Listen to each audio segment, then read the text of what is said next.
आता आपण जाऊयात रत्नागिरीमध्ये, कारण रत्नागिरीमध्ये सकाळपासून पुन्हा एकदा कोकणात पावसाची धुवाधार बॅटिंग सुरू झालेली आहे। अरबी समुद्राच्या किनारपट्टी भागात मान्सून पुन्हा सक्रिय झालाय।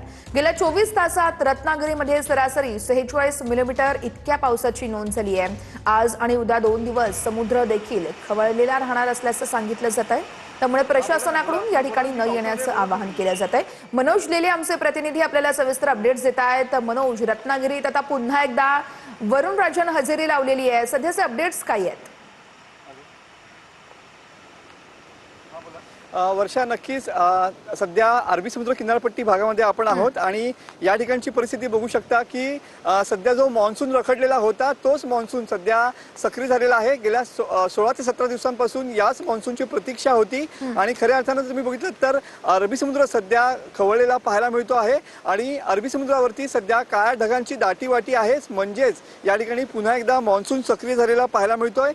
काल रात्रीपासून कोकणामध्ये धुवाधार पावसाची बॅटिंग सुरू असते पाहायला मिळते आहे। रत्नागिरी जिल्ह्याचा विचार केला तर गेल्या 24 तासामध्ये रत्नागिरी जिल्ह्यामध्ये सरासरी 46 मिलीमीटर इतका पाऊस पडलेला आहे। सर्वात जास्त पाऊस हा रत्नागिरी तालुक्यात 91 मिलीमीटर झालेला पाहायला मिळतोय, तर त्या खालोखाल गुहागर तालुक्यात 76 मिलीमीटर पाऊस झालेला आहे। सध्या तरी अरबी समुद्र म्हणजे समुद्र खूप खवळलेला आहे। पुढचे 2 दिवस किनारपट्टी भागात अशीच परिस्थिती कायम राहणार आहे। ताशी 30 ते 40 किलोमीटर वेगाने देखील वारे वाहण्याची शक्यता आहे आणि त्याचमुळे पुढचे 2 दिवस हे कोकणासाठी महत्त्वाचे असणार आहेत आणि ते मुसळधार पाऊस येईल असा शक्यता हवामान विभागानं या ठिकाणी वर्तवलेली पाहायला मिळते।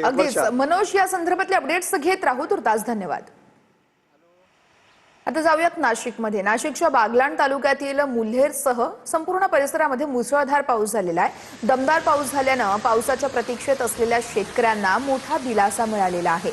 पावसाअभावी यावेळेस खोळंबलेल्या पेरण्यांना आता वेग मिळण्याची शक्यता आहे, तर बळीराजामध्ये नव्या आशा पल्लवित झाल्याचंही सांगितलं जात आहे।